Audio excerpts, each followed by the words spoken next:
Welcome to Madasaling Pinoy, your prayer partner. Ngayon po ay Lunes, kasunod ng pagpapakita ng Panginoon. Ang mabuting balita ng Panginoon ayon kay San Mateo.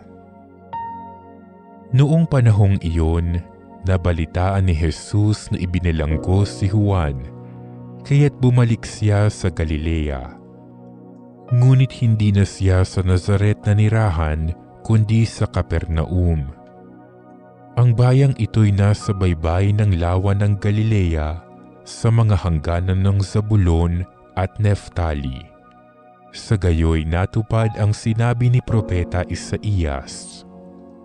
Ang lupain ng Zabulon at lupain ng Neftali, daanan sa gawing dagat sa ibayo ng Jordan Galilea ng mga hintil.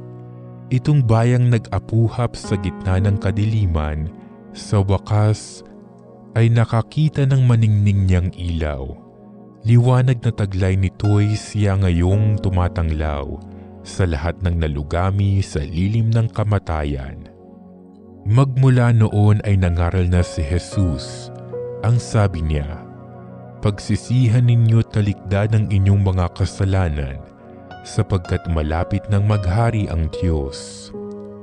Nilibot ni Jesus ang buong Galilea, nagtuturo sa mga sinagoga at ipinangangaral ang mabuting balita tungkol sa paghahari ng Diyos. Pinagaling din niya ang mga tao sa kanilang mga sakit at karamdaman.